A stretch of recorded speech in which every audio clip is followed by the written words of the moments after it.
میری مرضی کے مطابق گزارو اور حضور اکرم صلی اللہ علیہ وسلم کے طریقے کے مطابق گزارو۔ ہر بندے کی زندگی کے مختلف مراحل ہوتے ہیں اور زندگی میں اللہ کی دی ہوئی مختلف نعمتیں ہوتی ہیں۔ نعمتیں چھوٹی اور بڑی ہو سکتی ہیں مگر نعمتیں بہرحال نعمتیں ہیں۔ اسی طرح زندگی کے مختلف مراحل ہیں، ان مراحل سے گزرنا بھی اکثر انسانوں کو اور مردوں اور عورتوں کو ہے۔ ان مرحلوں سے کوئی بچتا نہیں ہے جس میں پہلا مرحلہ بچپن ہے، دوسرا مرحلہ جوانی ہے اور تیسرا مرحلہ بڑھاپا ہے۔ اکثر انسان ان تین مراحل سے گزر کے ہی اپنی دنیاوی زندگی کے سفر کو الوداع کہتا ہے۔ اللہ رب العزت نے اپنے حبیب کے ذریعے ہمیں انسان کی زندگی کے ہر مرحلے میں جو ضروری ہدایات ہیں وہ پہنچائی ہیں اس واسطے تاکہ ہم ان پر عمل کر کے کامیاب زندگی گزار کے دنیا سے جائیں۔ زندگی جو دنیا میں ملی ہے یہ مل تو گئی ہے مگر کتنی ہے اس کا کسی کو علم نہیں، کب تک رہے گی اس کا بھی کسی کو علم نہیں۔ اس کا خاتمہ یقینی ہے اور زندگی میں کامیابی اور ناکامی کا دار و مدار اسی دنیا میں زندگی کے اعتبار سے ہوگا۔ آخرت میں تو صرف حساب ہے، عمل تو یہاں دنیا میں ہے۔ جو کچھ انسان یہاں بوئے گا وہی آخرت میں کاٹے گا۔ کیا چیزیں ہیں وہ کہ جن پر ہمیں اور آپ کو بہت سنجیدگی سے غور کرنا چاہیے اور عملی طور پر اس کو نافذ کرنے کی سعی اور کوشش کرنا چاہیے۔ دو باتیں بہت ہی اہمیت کے ساتھ اب تک زمانے قدیم سے علماء بیان کرتے چلے آتے ہیں، اور اللہ اور اس کے رسول کی شریعت کے یہ دو پہلو امت کے ہر طبقے کو سمجھنے کی اس وقت اس دور میں بہت سخت ضرورت ہے۔ ایک ہوتے ہیں حقوق اور ایک ہوتے ہیں فرائض۔ حقوق وہ ہیں کہ جو ہمارے کسی اور کے اوپر اور ہمارے اوپر کسی اور کے ہیں، جو ہمارے کسی اور پہ ہوتے ہیں وہ حقوق کہلاتے ہیں، اور جو حقوق ہم پہ کسی اور کے ہیں وہ فرائض کہلاتے ہیں۔ یہ دو پہلو اگر آپ سمجھ لیں گی اور ہم سمجھ لیں گے تو آگے کی زندگی ہمارے لیے بہت آسان ہو جائے گی۔ ہمارے حقوق جن کے اوپر بھی ہیں اگر وہ ادا کریں گے تو بہت اچھا، فبیہا، اللہ تعالیٰ ان کو اس حق کے ادا کرنے کی جزا دے گا اور آخرت میں ان کے گلے سے وہ وبال ٹل جائے گا جو حقوق کے ادا نہ کرنے کی صورت میں آئے گا۔ لیکن عجیب بات ہے، شریعت مطہرہ نے حقوق کے مطالبے سے زیادہ فرائض کی ادائیگی کو اہم قرار دیا۔ ہر بندے اور بندی پہ جو فرائض ہیں ان پر توجہ رکھی جائے اور ان کی ادائیگی میں کوئی کوتاہی نہ ہو، اس لیے کہ وہ حقوق جو فرائض کی شکل میں ہیں اگر تمہارے ادا کرنے سے رہ گئے تو کل قیامت میں تم اپنی جان چھڑاتے پھرو گے مگر چھڑا نہ پاؤ گے، اس لیے کہ دنیا میں جو فرائض بندوں کے حقوق کی شکل میں اللہ تعالیٰ نے ہمارے آپ کی گردنوں پہ رکھے ہیں وہ دنیا میں تو ہو سکتا ہے معاف ہو جائیں، بندہ معاف کر دے، مگر آخرت میں تو اس کا ایک ایک حساب دینا پڑے گا۔ یہ جو فرائض والے حقوق ہیں آج کل یہ تقریباً ہمارے دل و دماغ سے بالکل محو ہوتے جاتے ہیں اور گم ہوتے جا رہے ہیں کہ ہمارے اوپر بھی کیا فرائض ہیں اور کیا حقوق ہیں۔ فرائض کو آپ اور آسان لفظوں میں سمجھیں تو ڈیوٹیز ہیں، ذمہ داریاں ہیں۔ اگر کوئی بندہ اپنی ذمہ داری ادا نہ کرے تو اسے کبھی بھی اس کا اجر نہیں ملتا۔ کوئی ملازم اگر اپنی ڈیوٹی کو پورا نہ کرے تو اس کو تنخواہ نہیں ملتی۔ اسی طرح بندہ اللہ کی ذمہ داری اللہ کے عائد کیے ہوئے فرائض کو ادا نہ کرے تو اللہ کا وعدہ جنت کا جو ان لوگوں کے ساتھ ہے جو فرائض کو ادا کرتے ہیں اور ڈیوٹیز کو ادا کرتے ہیں، اللہ کا وعدہ ان سے ہٹ جاتا ہے۔ پھر اللہ پہ یہ لازم نہیں ہے کہ وہ ایمان والے بندوں کو جنت میں داخل کرے۔ میری بہنوں، آج کے اس پروگرام میں ہم یہی بات کرنے کی کوشش اور سمجھنے اور سمجھانے کی کوشش کر رہے ہیں کہ کچھ ہماری ڈیوٹیز ہیں ایک تو وہ جو اخلاقی طور پر ہم سمجھتے ہیں دنیا میں، اور ایک وہ جو اللہ نے فرض کی طرح ہماری ڈیوٹی لگائی ہوئی ہے۔ اگر وہ ڈیوٹی پوری ہم نے نہیں کی تو ہم آخرت اور دنیا دونوں میں بہت بڑے نقصان کا سامنا کریں گے۔ اس میں سب سے پہلی بات ان دونوں پہلوؤں پہ وہ یہ کہ ہمیں اپنی ڈیوٹی کو سمجھنے کی ضرورت ہے۔ جو ملازم اپنی ڈیوٹی پہ اپنے آفس بغیر ٹریننگ کے جائے گا وہ کام بنانے کے بجائے ہمیشہ بگاڑ کے آئے گا۔ اسی طرح جو مزدور مزدوری کرنے جائے مگر کرنا نہ آتی ہو تو بجائے وہ گھاس چھیلنے کے پودے کو بھی کاٹ کے آئے گا۔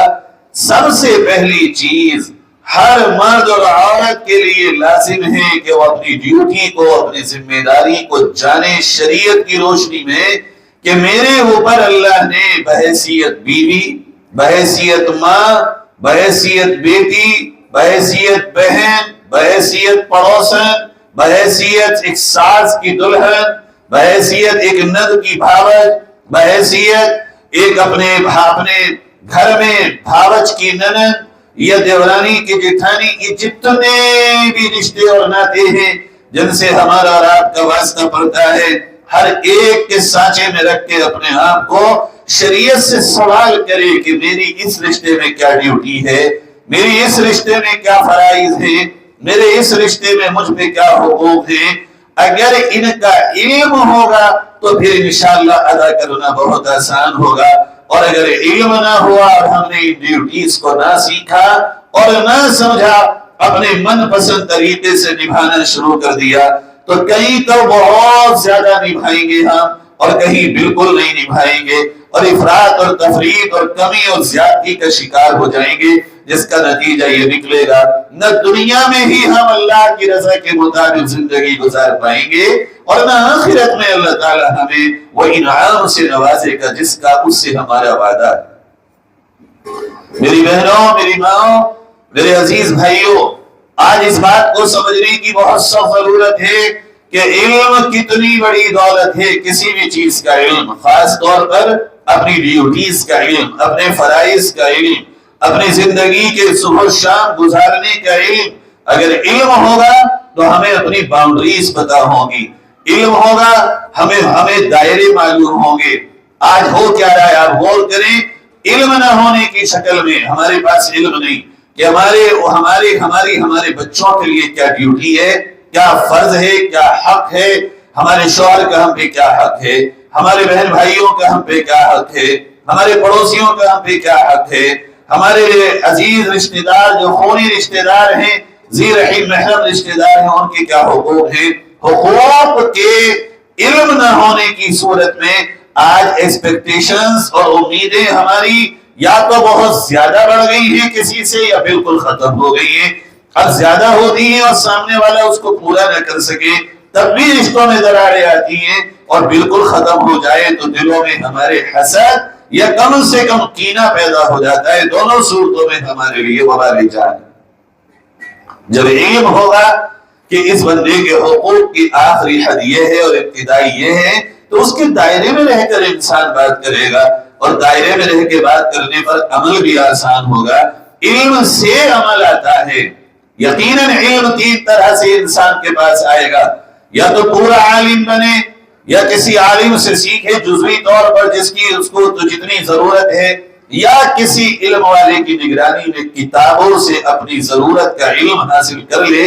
ان چیزوں سے انسان کو علم آتا ہے، اور علم کے میدان میں آج کے دور میں میری ماں اور بہنوں، میں آپ سے بڑے درد کے ساتھ عرض کرتا ہوں، آج مردوں سے زیادہ علم سیکھنے کی ضرورت خواتین کو ہے، اس لیے کہ جب ایک مرد علم سیکھتا ہے تو ایک فرد، ایک بندہ علم سیکھتا ہے، اور جب ایک خاتون اور جب ایک فیمیل علم سیکھے گی تو وہ صرف ایک خاتون نہیں ہوتی بلکہ ایک خاندان علم سیکھتا ہے۔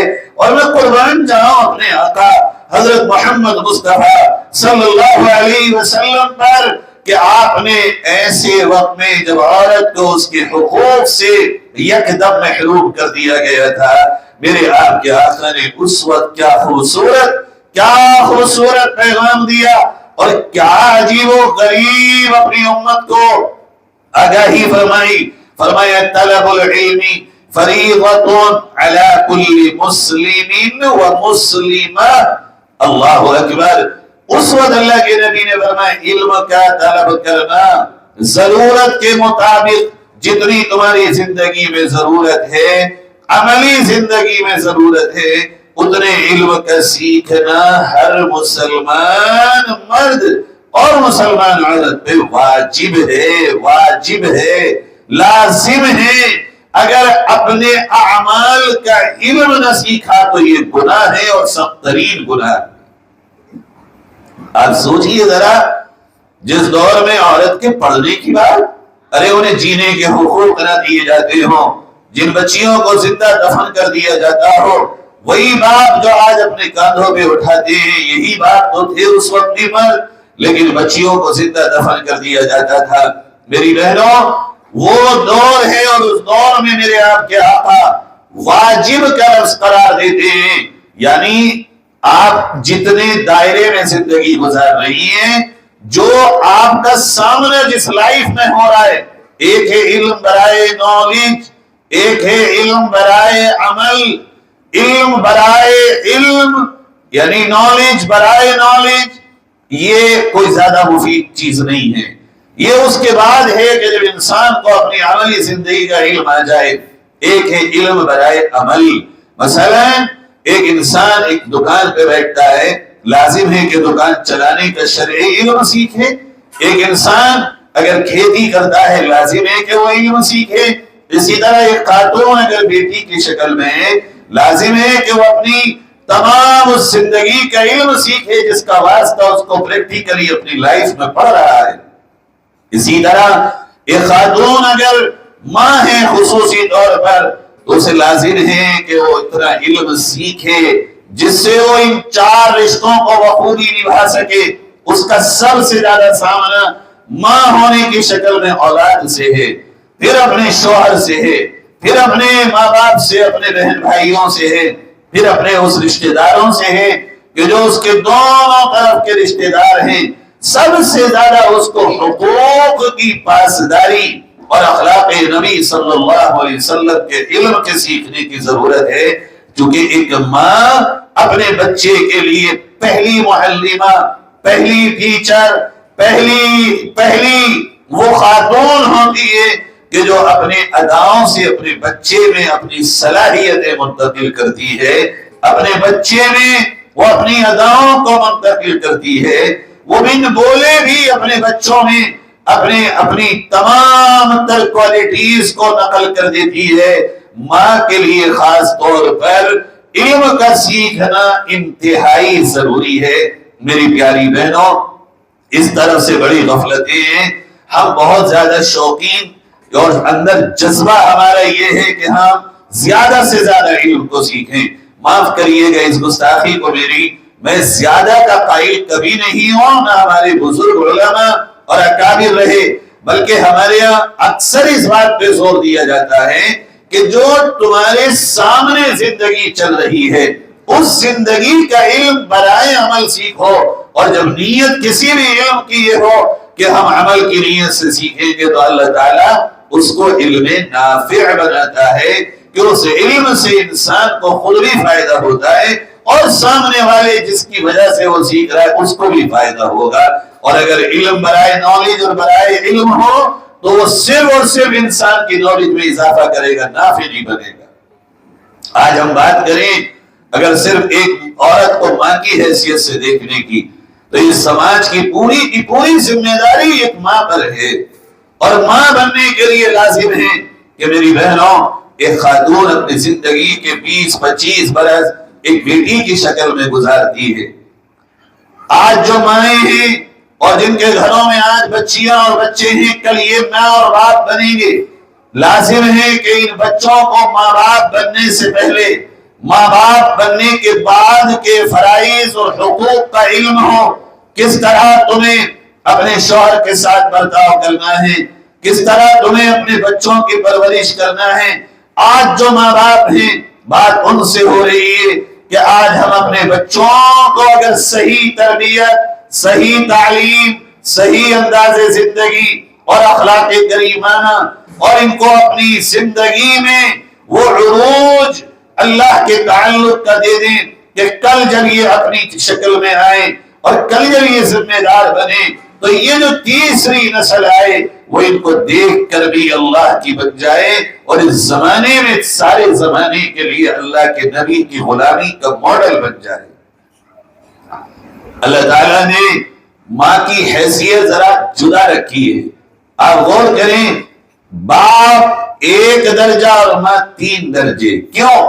کبھی غور کیا ہے میری ماں؟ جب ایک خاتون ماں کی شکل میں آتی ہے، اللہ کے نبی علیہ السلام کے پاس ایک صاحب آتے ہیں اور کہتے ہیں اللہ کے نبی مجھ پہ سب سے زیادہ حق کس کا ہے؟ میں کس کی خدمت کروں؟ سب سے زیادہ کس کا حق ہے میرے اوپر؟ آپ نے فرمایا امو، تیری ماں کا۔ آپ نے فرمایا، صحابی نے کہا ثم من؟ اللہ کے نبی پھر کس کا؟ آپ نے دوسری مرتبہ فرمایا امو، تیری ماں کا۔ صحابی نے تیسری بار عرض کیا یا رسول اللہ صلی اللہ علیہ وسلم ثم من؟ آپ نے فرمایا امو، پھر فرمایا تیری ماں کا۔ چوتھی بار پھر انہوں نے سوال کیا قال یا رسول اللہ ثم من؟ آپ نے فرمایا اب تیرے والد کا تجھ پہ حق ہے۔ ماں کو 3 درجے زیادہ کیوں بتایا گیا؟ غور کرنے کی بات ہے۔ جس کے اسٹار زیادہ، جس کے عہدے زیادہ، جس کا درجہ زیادہ، اس کی ذمہ داری بھی زیادہ ہے۔ چونکہ ماں ہی کا رول ہے اولاد کی تربیت میں زیادہ، باپ کا رول اولاد کی تربیت میں 1% 4 میں سے، اور ماں کا رول اولاد کی تربیت میں 3% ہے۔ تو ذرا غور کیجئے کہ آج ہماری آپ کی محنت اپنی اولاد پہ یہ 3 حصے باپ کے درجے میں ہو رہی ہے۔ کیا ہم اپنی اولاد کے لیے آج سنجیدہ ہیں؟ کیا آج ہم اپنی اولاد کی صحیح اور دینی تربیت کے لیے واقعی سیریس ہیں؟ اگر سیریس ہیں تو بہت مبارک، اور اگر سیریس نہیں ہے اور سنجیدہ نہیں ہے تو یاد رکھیے آنے والے کل میں جو ہماری اولاد جوان ہو کے آئے گی، ہمارے پاس تنہائیوں کے آنسوؤں کے سوا کچھ بھی نہ ہوگا۔ یہی مائیں ہوتی تھی۔ میں چند ایک واقعات آپ کو سناتا ہوں کہ کس طرح مائیں تربیت کرتی تھی اپنی اولادوں کی۔ اس میں پہلا واقعہ جو آپ کو بارہا سنایا گیا حضرت حاجرہ کا ہے، جس نے اسماعیل علیہ السلام کی وہ تربیت کی۔ بس بہت مختصراً سنتی جائیے اور یہ غور کرتی جائیے میری ماں کہ آج جو ہم اپنے بچوں کی تربیت کر رہے ہیں، کیا ہمارے بچے ایسے تیار ہو رہے ہیں کہ جب حضرت اسماعیل کو ذبح کرنے کے لیے لے جایا جا رہا ہے اور ان سے کہا جا رہا ہے تو وہ اپنی جان دینے اللہ کے سامنے یوں کہہ رہے ہیں اپنے باپ سے، ابا جان کریے وہ جو اللہ کا حکم ہے۔ کیا آج ہم نے اپنے بچوں کے دلوں میں اللہ کی ایسی محبت بٹھائی ہے کہ ہمارے بچے بھی کہہ رہے ہوں ابا فجر میں آج سوتا کیوں چھوڑ گئے مجھے؟ امی آپ نے کیوں نہیں اٹھایا؟ آپ قرآن پڑھ رہی ہیں اور مجھے نہیں بٹھایا، آپ دعائیں مانگ رہی ہیں اور مجھے نہیں بتائیں۔ امی سر ڈھک لیجئے، امی یہ دعا پڑھ لیجئے۔ کم سے کم درجہ اس ملک میں رہنے والی خواتین کا یہ تو ہو کہ آج بھی تو ہمارے بچے اس طرح ڈھل جائیں جو اللہ کے حکم پر عمل کرنے کو بیدار ہو۔ دوسرا واقعہ سنے تو کس طرح مائیں اپنے بچوں کی تربیت کرتی تھی۔ ایک ماں میرے آقا حضرت محمد صلی اللہ علیہ وسلم کی پاک بیوی اور ہم سب کی روحانی ماں حضرت خدیجہ الکبریٰ رضی اللہ تعالی عنہا ہے، جنہوں نے اپنی فاطمہ کی کیا تربیت کی۔ تربیت تو اللہ کے نبی تو تبلیغ میں ہے، لیکن صحیح بات یہ ہے حضرت فاطمہ الزہرا اور دیگر تینوں بہنیں حضرت رقیہ اور ام کلثوم اور حضرت زینب کی کیا تربیت ہے۔ ہجرت ہوئی، حضرت زینب کا نکاح مکے کے ایک صاحب سے ہوا ہے اور حضرت زینب بھی ہجرت کے لیے جا رہی ہیں۔ مکے والوں نے شوہر کو روک لیا، نہیں جا سکتے ہو تو شوہر کو چھوڑ کے اپنے اللہ کے دین کے لیے جا رہی ہیں اور نکل رہی ہیں۔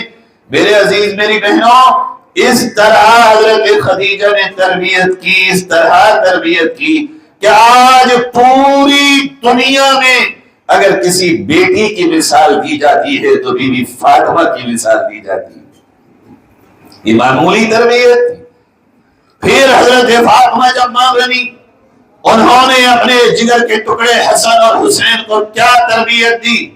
آج لوگ محلے کے ہمارے بچوں کی شکایت لے کے آتے ہیں، بدتمیزیوں کی شکایت لے کے آتے ہیں۔ بچے ہیں، بے شک کرتے ہوں گے، مگر کیا بچوں میں اچھائیاں نہیں ہوتی؟ یہی دونوں بھائی راستے میں جا رہے ہیں اور ایک بڑے بزرگ غلط سلط وضو کر رہے ہیں۔ دونوں بھائی اترے اور مشورہ کیا کیا کریں، کہا ایسا کام کریں جن سے ان کا دل بھی نہ دکھے اور انہیں دعوت بھی ہو جائے اور تبلیغ بھی ہو جائے۔ وہ گئے اور جا کے کہنے لگے چچا ہم چھوٹے ہیں، آپ یہ وضو کر رہے ہیں، ہم بھی وضو کریں گے، آپ ذرا ہمارا وضو دیکھ لینا تاکہ آپ ہمیں غلطی بتا دیں کہ ہمارے وضو میں غلطی کیا ہے۔ یہ تربیت کہاں سے آ گئی؟ کس نے دی یہ تربیت؟ کس نے سکھایا ان کو؟ کس نے بتائی یہ آداب زندگی؟ کس نے دیے یہ مینرز کہ کسی بڑے سے بات کرو تو کیسے، غلط بھی کر رہا ہو تو کیسے بتاؤ؟ کہاں سے آ گئی ان کے اندر یہ اخلاقی زندگی؟ میری بہنوں، دینے والی ایک ہی تو ہے جس کا نام حضرت فاطمہ الزہرا رضی اللہ تعالی عنہا ہے۔ جب وضو کر کے مکمل کیا تو چچا میاں کہنے لگے بچوں یہ تو بتا دو کس گھر کے ہو؟ دراصل وضو میرا نہیں، تمہارا نہیں، میرا غلط تھا۔ کہنے لگے چچا ہمارا دل دکھتا اگر ہم آپ سے کہتے کہ آپ غلط ہیں، ہم نے یہی طریقہ سوچا کہ آپ کو تکلیف بھی نہ ہو اور دعوت بھی ہو جائے۔ ہم دونوں آقا کے نواسے اور فاطمہ اور علی کے بیٹے ہیں۔ چچا تڑپ گئے اور کہنے لگے واہ کیا تربیت ہے تمہارے ماں باپ کی، ایسے بچے دیکھنے کو کہاں ملتے ہیں۔ میری بہنوں، خالی کہانیاں سننے کو رہ گئی، خالی یہی سننے کو رہ گیا کہ فاطمہ فاطمہ فاطمہ۔ فاطمہ کی امی نے فاطمہ کی کس طرح تربیت کی یہ کون پڑھے گا، کون کرے گا ان کو عملی زندگی میں لاگو؟ اور خود فاطمہ رضی اللہ عنہا نے اپنے بچوں کی کس طرح تربیت کی کہ ایک سارے زمانے کو متحد کر دیتا ہے اور لڑانے سے بچا لیتا ہے۔ حضرت امیر معاویہ سے صلح کر کے لاکھوں جانوں کی حفاظت کرتا ہے، اور دوسرا کربلا کے میدان میں اپنے دین کے لیے اور نانا کی عظمت اور شوکت اسلام کے لیے سب کچھ نچھاور کر دیتا ہے۔ یہی چیز جب چلتے چلتے آگے بڑھی تو اسی ملک میں خواجہ فرید الدین گنج شکر رحمت اللہ علیہ کا واقعہ علماء نے لکھا ہے کہ اللہ نے ان کی آنکھوں میں وہ حیا اور وہ ایمانی جلال اور وہ ایمانی شان و شوکت عطا کیا تھا کہ جس کی آنکھوں میں آنکھیں ڈال کے آنکھوں میں آنکھیں ڈال لیتے اور دیکھتے وہ آنکھیں ہٹا نہیں پاتا تھا، اس سے پہلے اس کی زبان پہ اشہد ان لا الہ الا اللہ و اشہد ان محمد رسول اللہ جاری ہو جاتا تھا۔ ایک صاحب نے انگریز کی عدالت میں مقدمہ ڈالا کہ یہ فرید الدین گنج شکری جادوگر ہے اور یہ جس کو دیکھتا ہے وہ مسلمان ہو جاتا ہے۔ انگریز عدالت نے خواجہ کو طلب کیا اور کہا فرید الدین تمہارے خلاف اپلیکیشن آئی ہے کہ تم جادوگر ہو، اپنی صفائی میں کچھ کہنا چاہتے ہو؟ بابا فرید الدین گنج شکر رحمت اللہ علیہ وقت کے عالم اور بزرگ تھے، روحانی، ان کا سر جھکا ہوا تھا۔ جیسے ہی سر اٹھایا اور انگریز جج کی آنکھوں میں آنکھیں ڈال کے دیکھا تو بجائے اس کے کہ وہ کچھ کہہ پاتے وہ جج بھی بول پڑا اشہد ان لا الہ الا اللہ وان محمد رسول اللہ۔ حضرت اپنے گھر گئے اور والدہ سے کہنے لگے امی بڑی عجیب بات میرے ساتھ باہر ہو رہی ہے۔ وہ کیا بیٹے کہ امی جس کو دیکھتا ہوں وہ کلمہ پڑھنے لگتا ہے، اور آج تو یہ واقعہ ہوا کہ مجھے عدالت میں بلایا اور عدالت میں جج کی طرف میں نے دیکھا، بجائے وہ فیصلہ دیتا وہ بھی کلمہ پڑھ کے میرے ساتھ ہو لیا۔ میں نے کہا فرید یہ کمال تیرا نہیں یہ میرا ہے، تو کیا سمجھتا ہے کہ یہ تجھ میں پیدا خود سے ہوا؟ کامی مجھے یقین ہے جو آپ کہہ رہی ہے وہی سچ ہے، مگر کچھ بتائیے تو۔ کہنے لگی بیٹے یہ راز کی باتیں ہیں، تو کہتا ہے تو بتاتی ہوں، جس دن تو میرے پیٹ میں حمل کی شکل میں آیا میں ایک ایک عمل کو کرنے سے پہلے منٹوں اور گھنٹوں سوچتی تھی کہ یہ عمل کہیں گناہ سے گناہ کی طرف تو نہیں ہے، یہ عمل اللہ کی نافرمانی والا عمل تو نہیں ہے، جب میرا دل 100% مطمئن ہو جاتا کہ یہ اللہ کی نافرمانی نہیں ہے، یہ گناہ نہیں ہے، تب میں اس کام کو کرتی تھی۔ اور بیٹے جب سے تو میرے پیٹ میں آیا، ایک رات اور دن کا کوئی لمحہ میرا ایسا نہ گزرا جو میں بے وضو کے رہ گئی ہوں۔ اور میرے لال جب اس سے تو میرے پیٹ میں آیا تو میں نے روزانہ تہجد کے لمبے لمبے سجدے شروع کر دیے، اور ہر سجدے میں اللہ سے یہ مانگتی تھی، اللہ فرید الدین کی آنکھوں میں وہ ایمانی طاقت دے دے کہ اسے زبان سے تبلیغ کی ضرورت نہ پڑے، لوگ اس کی آنکھوں کو دیکھ کے کلمہ پڑھنے والے بن جائیں۔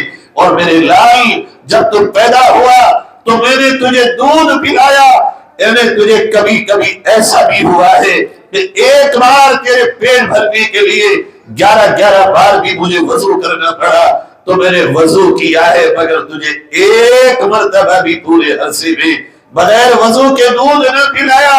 اور میرے لال جب تو بڑا ہوا تو پڑھنے جاتا تھا، مگر میرے مصلی کو دیکھ، آج بھی میرے مصلی کے سجدے کی جگہ آنسوؤں سے گیلی ہوگی۔ کوئی دن میرا نہ گزرا جب تک تو آ نہ جاتا تھا، گھنٹے 2 گھنٹے میں تیرے پیچھے چھٹ کے اللہ سے دعا مانگتی تھی۔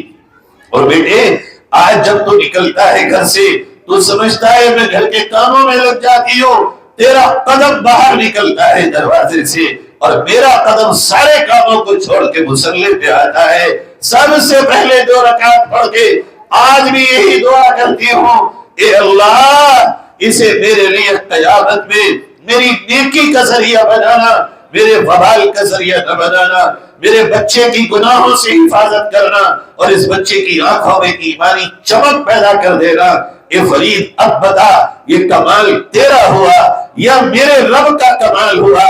اے ماں کمال تو واقعی اللہ کا ہے، مگر میری ماں مجھے نہیں پتا تھا، میں جو کچھ بھی ہوں تیری طرف کی وجہ سے ہوں۔ میری بہنوں میری ماں آج بھی تو اس ملک میں ان کا نام گونجتا ہے، لوگ جا کے ان کے نام پہ جانے کیا کیا کرتے ہیں، لوگ ان کی منتیں مانگتے ہیں، لوگوں نے ان کے نام کو خدا را پتہ نہیں کس طرح بگاڑ دیا، اور شرک و بدعات میں ان کے نام کے ساتھ کتنے اعمال گڑھ لیے۔ ارے ان کا ماڈل تو یہ ہے عمل کرنے والا ماڈل۔ فرید الدین گل شکر رحمت اللہ علیہ کی ماں ہے ماڈل۔ آج جانے ہماری ماں نے کس کس کو ماڈل بنا لیا۔ پڑھیے تو صحیح کتنے واقعات وہ ہیں کہ جنہوں نے اپنی تربیت سے اپنے جوانوں کو پالا، بچوں کو جوان کیا، اور ان کے جوانوں نے امت کی کایا پلٹ کے رکھ دی۔ یہی پڑوس میں ایک ملک ہے افغانستان، یہاں کا ایک والی اور بادشاہ ہوتا تھا دوست محمد۔ ایک دفعہ اس نے اپنے بیٹے کو ایک فوج کا لشکر لے کے اور اس کا کمانڈر بنا کے بھیجا، اور کہا بیٹے جاؤ آج میدان میں مقابلہ تم کرو گے۔ دوست محمد کا بیٹا گیا، 15-20 دن کے بعد جاسوسوں نے اور ان کے انٹیلیجنس نے خبر دی کہ بادشاہ سلامت بچہ آپ کا پیٹ دکھا کے میدان سے بھاگ گیا۔ اور جب پیٹ دکھا کے بھاگا، بزدلی کا ثبوت دیا، تو اس کی کمر پہ دشمنوں نے وار کیا، اور نتیجہ یہ ہوا کہ وہ جنگل میں کہیں چھپا ہے۔ وہ دوست محمد جو بادشاہ افغانستان کے بڑا دکھ ہوا انہیں، اور آ کے انہوں نے گھر میں کھانے کے وقت میں کھانا نہیں کھایا۔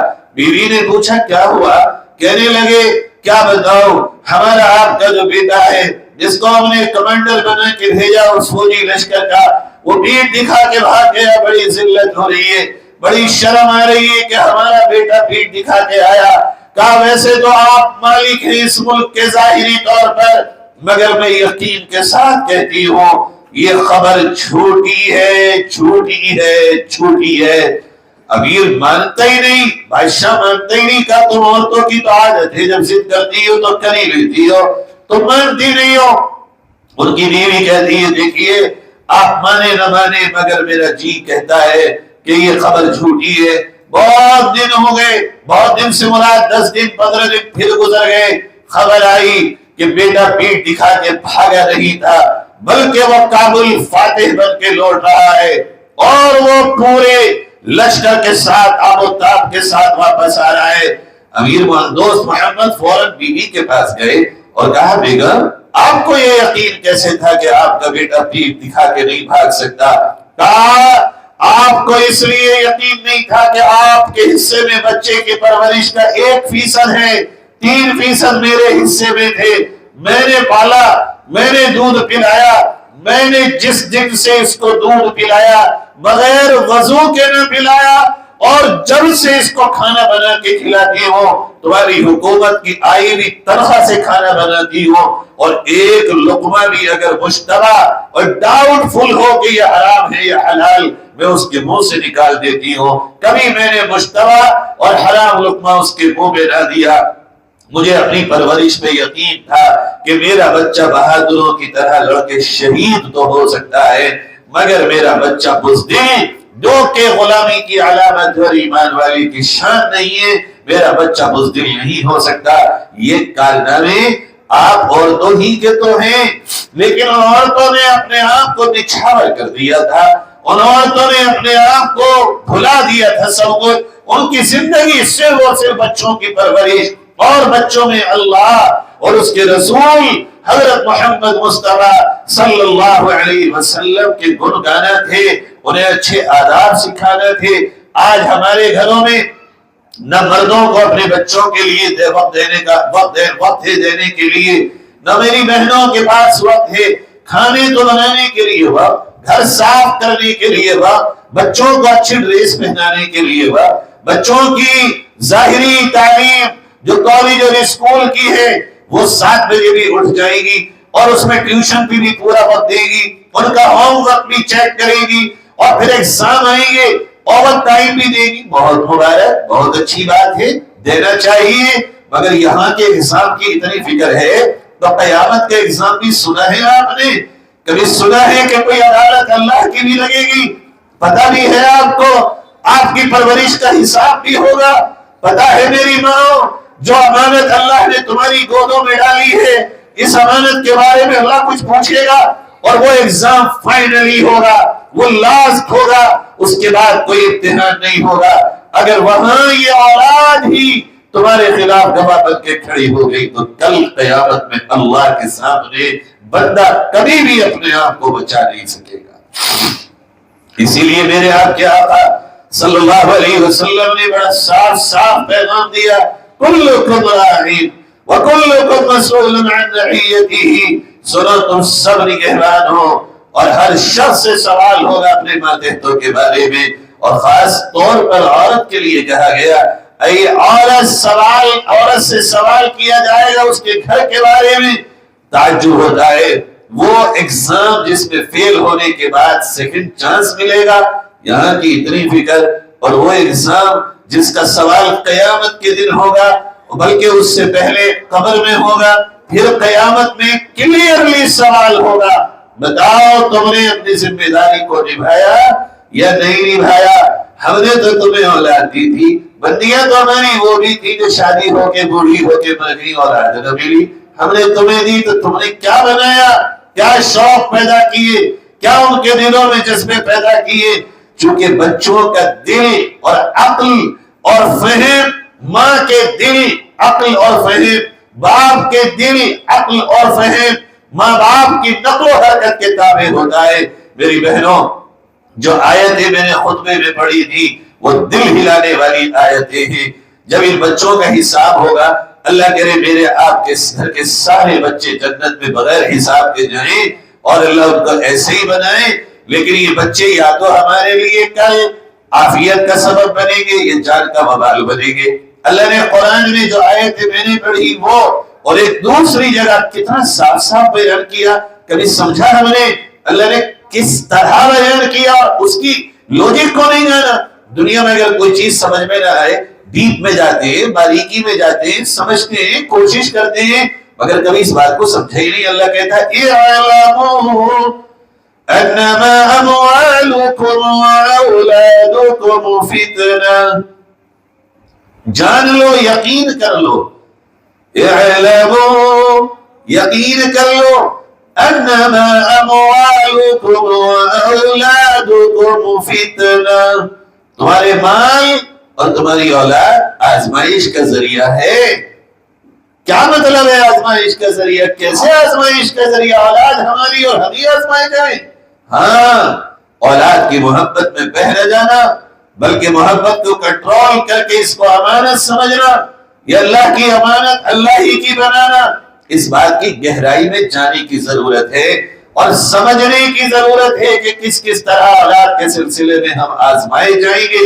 اور دوسری جگہ کتنا صاف اعلان کیا، حد ہو گئی بالکل، فرمایا انما اموالکم واولادکم وازواجکم عدو لکم فاحذروہم۔ اللہ اکبر، حد ہو گئی۔ اللہ نے عجیب ہمیں آگاہی دی اور عجیب اللہ نے ہمیں آگاہ فرمایا، کہا بے شک یقین کرو تمہارا مال، تمہاری اولاد اور شوہروں کے لیے بیویاں اور بیویوں کے لیے شوہر تمہارے دشمن ہیں۔ یا اللہ دشمن؟ تو نے تو قرآن میں بتایا کہ میاں بیوی کا رشتہ محبت ہے، تو نے تو بتایا یہ انسیت کا ذریعہ ہے، تو نے تو بتایا یہ دل کے چین ہیں، تو نے تو بتایا اولاد آنکھوں کی ٹھنڈک ہے، قرۃ اعین تو نے قرآن میں بیان کیا۔ اللہ کیا بات ہے یہ؟ ایک طرف تو کہہ رہا ہے ربنا هب لنا من ازواجنا وذرياتنا قرۃ اعین، اولاد آنکھوں کی ٹھنڈک، بیوی شوہر کی آنکھوں کی ٹھنڈک، شوہر بیوی کی آنکھوں کی ٹھنڈک۔ ایک طرف اللہ تو نے یہ کہا وَمِنْ آيَاتِهِ أَنْ خَلَقَ لَكُم مِّنْ أَنفُسِكُمْ أَزْوَاجًا لِتَسْكُنُوا إِلَيْهَا وَجَعَلَ بَيْنَكُم مَّوَدَّةً وَرَحْمَةً۔ اللہ ایک طرف تو یہ کہہ رہا ہے کہ یہ سکون ہے، مودت ہے اور رحمت، اور دوسری طرف میرے پروردگار تو یہ کہتا ہے یہ دشمن ہے۔ میری ماں و بہنوں، حقیقت یہی ہے کہ آج اس بات کو سمجھنے کی ضرورت ہے، دونوں پہلو ہیں۔ اگر اللہ اور اس کے رسول کی شریعت کے مطابق رشتے نبھیں گے تو یہ سکون کا باعث، یہ رحمت کا باعث، یہ محبت کا باعث، یہ آنکھوں کی ٹھنڈک کا باعث، یہ دل میں چین کا باعث، یہ دنیا میں آرام اور رحمت کا باعث، قبر میں ہمارے لیے عافیت کا باعث، آخرت میں جنت کے داخلے کا باعث۔ اور اگر یہی رشتے شریعت کی حدود کو توڑتے ہوں، شریعت سے دور کرتے ہوں، اولاد کے بعد اگر عورت اور مرد اللہ سے دور ہو گئے ہوں، شادی کے بعد گناہوں میں ملوث ہو گئے ہوں، اگر وہ اللہ کے احکام سے دور جا رہے ہوں، تو یقیناً یہ رشتے ہمارے لیے دشمنی کا کام کر رہے ہیں۔ پھر جب یہ قیامت میں پہنچیں گے اور اللہ حساب لے گا، بچوں سے پوچھا جائے گا کیوں نہ کیے عمل، جاؤ اب جہنم میں۔ تو سورہ احزاب کی جو آیتیں میں نے پڑھی، اب تک تو خالی مفہوم بتاتا تھا، آج آیت سنیے اور یاد کریے گا ان آیتوں کو، سورۃ الاحزاب کی۔ بچے آواز دیں گے اللہ سے، قالوا ربنا انا اطعنا سادتنا وكبراءنا، کہ اللہ ہم نے تو پیروی کی اپنے بزرگوں کی اور اپنے بڑوں کی اور اپنے گھر والوں کی، اے اللہ ہم تو چلے، اطاعنا کے معنی اطاعت کرنا، فرما برداری کرنا، اے اللہ ہمیں تو جو سکھایا ہم نے وہ کیا، ہم نے جو بتایا وہ کیا، ہمیں جتنی بتائی اتنی بات پہ عمل کیا، جو ہمارے گھر میں ہوتا تھا وہی ہمارے اندر آیا، اے اللہ جو ہمارے بڑے تھے وہی ہم چھوٹے بنے۔ پھر وہ بچے اللہ سے درخواست کریں گے، ذرا غور کریے اور بہت ڈیپلی غور کریے میری ماں، جن بچوں کے رات کے سونے میں تم نے سونا چھوڑا، جن بچوں کے لیے تم نے کہا کہ اس کے زخم ہوا تو میرا دل پھٹتا ہے، یہی بچے، یہی اولاد، یہی سینے سے لگائے ہوئے جگر کے ٹکڑے قیامت میں اللہ سے کہتے ہوں گے ربنا اطعنا سادتنا وكبراءنا فاضلونا السبيل، اے پروردگار مجھے تو میرے ماں باپ نے ہی گمراہ کیا، کوئی اور کیسے کرتا، انہوں نے نہ بتایا، انہوں نے نہ سمجھایا، بلکہ حالت یہ ہو گئی ہے آج ماں باپ چاہتے ہیں بچے دیندار بنے مگر زیادہ نہ بنے۔ اللہ کی بنا کیا ہو رہا ہے یہ؟ میں نے اپنے کانوں سے سنا ہے یہ ڈائیلاگ کتنے لوگوں سے، کہ بھئی میں کب کہہ رہا ہوں نماز مت پڑھو، میں کب کہہ رہا ہوں قرآن مت پڑھو، مگر میں یہ تھوڑی نہ کہ مولوی بن جاؤ، ایسے تھوڑی نہ کہ بالکل یہ بن جاؤ۔ تعجب ہے ایسی سوچ پر۔ ایسی میری بہنوں یہ پیغام پہنچائیے ان لوگوں تک جو اس طرح کی سوچ رکھتے ہیں کہ بچے کیا کہیں گے اللہ سے۔ اللہ انہوں نے بگاڑا ہمیں، انہوں نے گمراہ کیا، اور پھر اللہ سے ڈیمانڈ رکھیں گے اور یوں کہیں گے ربنا آتِهِمْ ضِعْفَيْنِ مِنَ الْعَذَابِ، اے اللہ آج ہم اولاد، اللہ کرے ہم میں سے کسی کی اولاد ایسی نہ ہو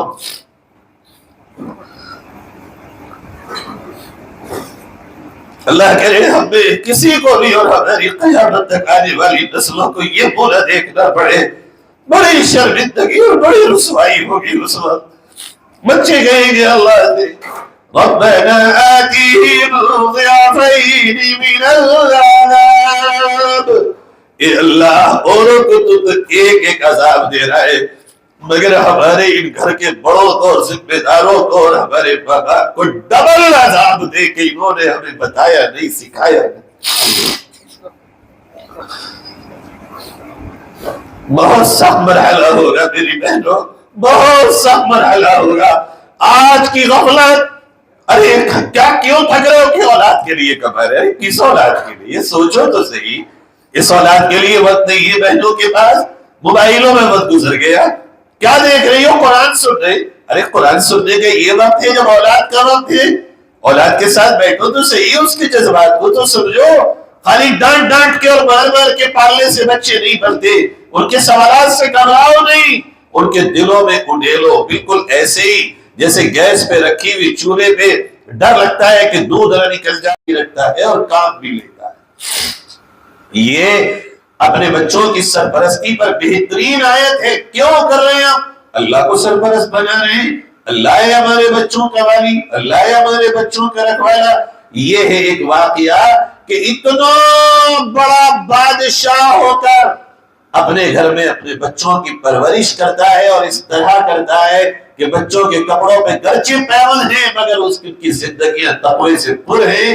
دنیا کی زیب و زینت کچھ بھی ہو، کسی بھی حال میں ہو، مگر اپنے بچوں کو سرپرست بنا کے جاؤ گے تو اللہ نگہبان ہے، اور اگر اپنے بچوں کو نیک نہ بنا کر کے گئے تو کل ہماری کمائی بھی دولت بھی یہ ویران کر دیں گے، اور پھر ان کے گناہ میں ہم کہیں نہ کہیں معاون ہوں گے، کہیں نہ کہیں ہم بھی ان کے مددگار ہوں گے، جس کی وجہ سے پکڑ ہوگی۔ اچھا یہ تو دنیا کا معاملہ ہوا، آخرت میں کیا ہوگا؟